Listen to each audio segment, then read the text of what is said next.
G'day everybody, welcome to episode 4 of the Stringy Bark, the Bushwackers podcast. Hello folks, Dobe here, and that was Rog. Hi everybody. This is the podcast where we talk about one song each week and hopefully every week. And we talk about one song and how we came to write it, how we came to make it, and a whole bunch of stuff all around it. You know how this is going to go. So, Dobe, today we're selecting the song Diggin For Gold. We are, Rog, yes. And let's have a little context on how this came to be. Okay, so we're going back a long way, back to 1981. Oh my God, really? Oh, I know. okay. And I was a baby. We got a call from our manager at the time, who was a chap named Michelle Lawrence. And he got in touch with us and he said, look, we've got a letter from the organisers of the Tamworth Country Music Festival, and in particular the Golden Guitar Awards, and he told us we'd been nominated for Instrumental of the Year, which was a set of tunes called The Flying Pieman. Yeah, now that was when we were recording our dance album at the same time, right? Yes, exactly. A track off the dance album, which was... We were doing lots of bush dances at that stage at the Melbourne Showgrounds. Yep. And our bush dance album charted on the actual pop charts, don't I know, on 3XY. I still have a copy of it somewhere. Yeah. It was pretty exciting times. And this particular track we released as a single, and it reached number 14. So we actually had a top 20 hit on the pop chart in Melbourne. Which so we were popular back then, is that right? Yeah. But that was a pretty amazing result. Yeah. Anyway, so we got this letter, and the decision was, should we go to Tamworth? I mean, it was the Country Music Festival, and at the time we were very definitely in the folk camp. So anyway, the decision was made that we would go to Tamworth and maybe we'd go to the awards, but we definitely had a couple of shows lined up. Yes, I remember. The Sporties Club, if I'm not mistaken. No, the Workers Club. Oh, the Workers Club, maybe. Yeah, which was a big venue at the time. It no longer exists, but it was one of the major venues in Tamworth. So, off we went, and we were due to play a couple of shows at the Workers Club, and the last one was on the afternoon of the awards. And we didn't think we had any chance of winning a golden guitar, so we were going to pack up after the afternoon show and drive back to Melbourne. That's right. As we want to do in those days, get in the yeah. car and drive thousands of miles. I know. Anyway, so as we were packing up, there was a young female journalist who came up to us and said, look, you guys have been nominated for a golden guitar. Are you excited, and are you going to the awards tonight? And we said, no to both of those. we didn't think we had any chance of winning. Oh, that's right. And so we said, no, we're not going. We're going to pack up and we're going to drive home. And she said, look, I think you should go to the awards. And we went, no, come on, we've not got any chance of winning. And then she said, no, I really think you should go to the awards. Do you think she knew something, Dave? Well, in those days, before the internet, they used to pre-release the results of the golden guitars to journalists so that they could file their story for the next day's newspaper. Right. And the results were embargoed until the next day, but she obviously had seen the results, and so she was most insistent that we should go. I think she just wanted another chance to crack onto one of our members. Yes, she'd taken quite a shine to Louis McManus. Oh, yes, dear old Louis, yes. Dear old Louis. Anyway, so, look, we thought, oh, well, look, why don't we go? And in those days, the awards were held in a huge marquee, which held some thousands of people. So it wasn't like the kind of the hockers that you get at festivals these days. No. It was like a circus tent. It was a circus tent, yes. I believe maybe from Bullen Circus, from memory. Yeah, I think you might be right. Yeah. But so they hired that to hold the awards. So off we went with no great expectation, and of course, not being a country outfit, we didn't have fancy country clothes. Oh, yes. So we were all in our, flares and... This is your pre-costume days, Oh, yes, isn't it? yes, pre-costume days. So we were all in our best flares and, cheesecloth shirts, sort of, semi-hippie stuff. Yeah. And so we rocked up at the awards, and, of course, shock, horror, they announced that the winners of the instrumental gold guitar for 1981 were the Bushwackers. And we went, hurrah! Holy God. So we then had to get up and accept the award. And in those days, all the country royalty, so Slim Dusty and Joy McKean and Smokey Dawson and Buddy Williams, all of them were arrayed across the front row of the awards crowd. And Tex Morton was there that night too. Yeah, sorry, and Tex Morton. So that's how long ago it was. I know. And your job, if you won, was to walk along in front of the country royalty and receive their nod of approval, their blessing for having won.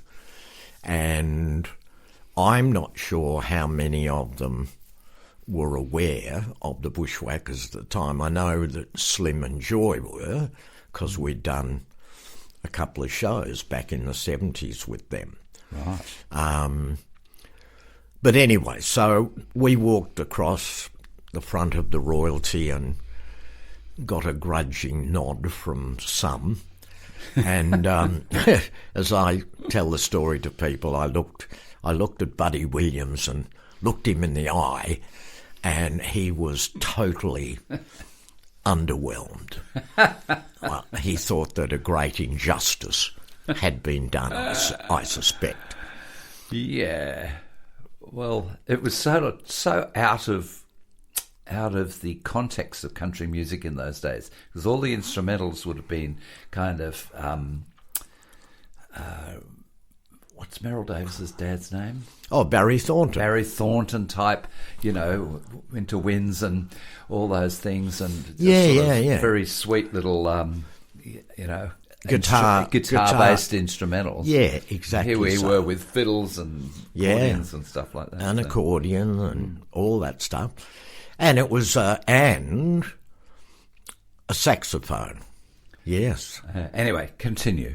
Yeah. So, there we were, the surprise winners of a country music golden guitar. I know, it was unheard of. And in those days, they asked all the winners to play a song with the band that was behind. Of course, we were our own band, of course, so we just played. But that was pretty amazing to get up and actually have to perform a song. Just wow. Okay, then no worries. I know.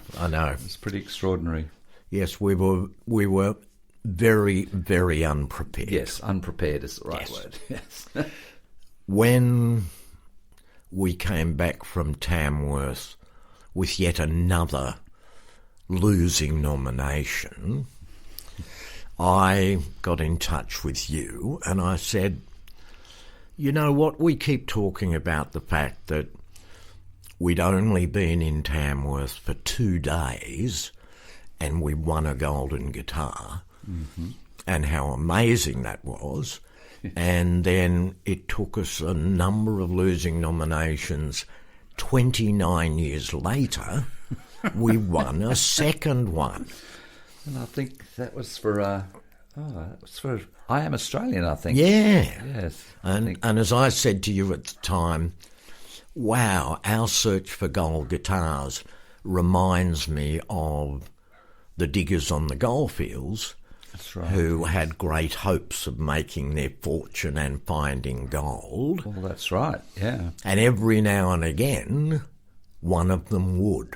Yes. But most of them were reasonably unsuccessful. Well, I think with those gold miners, they probably went out there and they'd be rushed to the river, all excited, and maybe you saw a little flash of gold in your pan. Yeah. And went, ooh, that's pretty cool. And that kept that golden dream alive, didn't it? Absolutely. And every now and again there would be a ridiculous story about somebody stumbling on a rock and looking down and going, oh, it's a large gold nugget. And that used to happen infrequently, but just often enough that it gave everybody the hope that they might strike it rich. That's right. I think you're burying the lead here a bit, Dobe, because the year we decided to reflect on our journey through country music was the year we won we were elected to the Roll of Renown. Yes. 2021. Yes. Yeah, during COVID. That's right. Yeah. We had an extra festival in April because they'd cancelled January. Yes. Because of some new variant and blah, blah, blah, which was actually a very pleasant festival. It wasn't terribly crowded. And the weather was nice weather. And the weather was mild as opposed to January, where, as we well know, it can be punishingly hot. That's right, yes. So we were sitting there. We hadn't been nominated for anything that year, and it was a pretty relaxed affair. I think that's the first time that they put us all on tables and gave us drinks and chips and all that sort of stuff. So we were all pretty relaxed. We were. And having a few drinks and all the things. And we hadn't been nominated, so we didn't think, we better have a speech just in case. Well, we had no idea because it's highly secretive. No. So we didn't have a speech prepared for maybe winning a gold guitar because we hadn't been nominated for anything. So you and I were just sitting there chatting with our mates and congratulating them on winning stuff or commiserating on losing stuff. Yes. And then all of a sudden, Max Ellis, renowned co-founder of the festival and the historian of the awards, Max Ellis gets up and he's the chair of the Roll of Renown committee. Right. And the Roll of Renown is the only award which, as you said, is top secret. There are no nominees. And so they just get up during the awards and announce that this year's inductee to the Roll of Renown. And the Roll of Renown is physically a whole bunch of brass plaques which are affixed to giant granite boulders, outside the Tamworth Regional Convention Centre where the awards are held, and I think there are 53 plaques on those rocks. Right. Wow. Yeah, because they've had a couple of joint inductions. Right. Okay. Most of, our joke is that most of the people on the rocks have passed on, but there are a few living people on the rocks. Yes. And so Max Ellis got up at the awards and announced that the inductees for 2021 were the Bushwackers. Yeah. And you and I were sitting there going, Oh shit. Yeah. Okay. Yeah. Wow. I was very surprised. Oh, we were both very surprised. Yes, because I never really considered that we were, Roll of Renown contenders exactly. Because of the, we've only won 3 golden guitars. So yeah. We're not sort of country music royalty in that way. Although I have to say that we are in Hands of Fame Park. Yes. And we're on the walk of whatever it's called, the Galaxy of Stars. That's right, Galaxy of Stars, and this is just the icing on the cake, I guess. Yes. For now, I don't think there's anything else we can be. We're even in Noses of Fame. Do you remember? I doing do. Noses of Fame, where you put your nose into wet cement. I know. At Maguire's pub. Yeah. What a terrific idea. What a great idea. Yeah. I still remember it. And one of my favourite memories is that Galaxy of Stars. So out the front of the trek on the walkway into the trek, set into the pavement are a bunch of stars, like brass or bronze stars. And we got inducted in the same year as Tommy and Phil Emanuel. That's right. Who, of course, incidentally, were part of the band. Yes, both of them at various stages, yeah. Yeah, and which was great. But my best memory is that somebody decided that it would be really terrific if we arrived for the ceremony where the Lord Mayor gives a speech about, how wonderful it is to induct these legends of country music. Somebody came up with the idea that we should arrive on camels.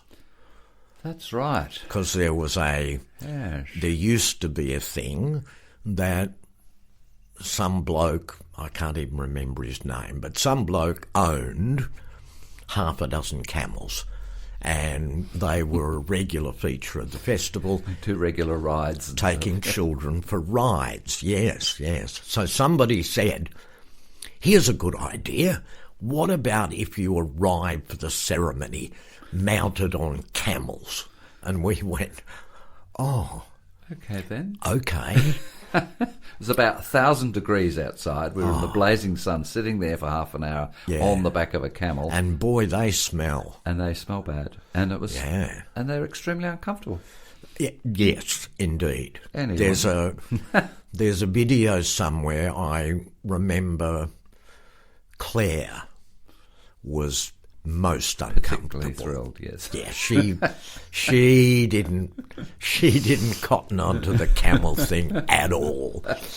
Anyway, we got nominated for we got inducted to the Roll of Renown in 2021. Yes. And the next morning, well, maybe a day later, Dobe said, I've written this piece of poetry about, us being like the Diggers or something like that. And yes. Something along that line. Anyway, and I said, as I usually do with Dobe, so I just ingest it for a while and then come up with a song version of what he sent me. Yes. And that's this song, Diggin For Gold. Which, of course, was incidentally a losing nomination. That's right. Yeah, so Diggin For Gold, it sort of says, we came out here in 81 seeking the lode under the blazing sun, all that stuff, and then, how we hung out. So every part of that song actually refers to a little piece of our journey through the academy. Yeah, found a nugget on the second day. On the second day. That was our... And 81, of course, is 1981 when we came out, but 1881 for some of the diggers around Nundle and all that sort of stuff. And, yes, it's an incredibly clever song. Really. Oh, you did very well. You know, we built a community, and when we say children came, that's all about the academy and stuff like that. Yeah. And where, you know, there's treasure there, but it's buried still, you know, so we're still striving to win a gold guitar or put stuff up for golden guitars with as much success as we've always had, i.e. zero. Yeah. Yeah. Or minimal success. Yes. But, you know, we live in hope, don't we? We do. We do. So nowadays we put that song in the show every time and you tell that story. Yeah. And I just want to say that there was a rumour going around at one stage that we were so nonplussed by the whole golden guitar thing that we threw it in the Peel River the same night. I know. And that rumour followed us around for ages, and I think made a lot of people cross with us. But it's absolutely not true. The gold guitar sits in Dobe's house and remains there to this day, doesn't it? Yeah. And if anybody would like to get in touch with us, I can send them a photo of it sitting... We'll put a photo on the Facebook. On the mantelpiece. But in those days, they were cast differently. Oh. So these days, the golden guitars are very shiny. Yes, very shiny. Yes, but in those days, they were not. No. And so your one's pretty black, isn't it? A dull bronze colour. Colour, yes. But we're very proud of it and very proud of the first one. And that dance album went on to sell thousands of copies. Probably our most successful commercial. A platinum recording, Rog. Platinum recording, do you think? Yes, eventually. Oh. Yeah. Well, that's a big snippet, a big part of our life, and we'll talk more about our bush dances a bit later on. So I reckon that'll do it for Diggin For Gold. Thanks for listening to this episode of the podcast, and hope you'll listen to many more. Give us a great review on Apple. Give us 5 stars. Oh, 5 stars. And recommend this to all your friends.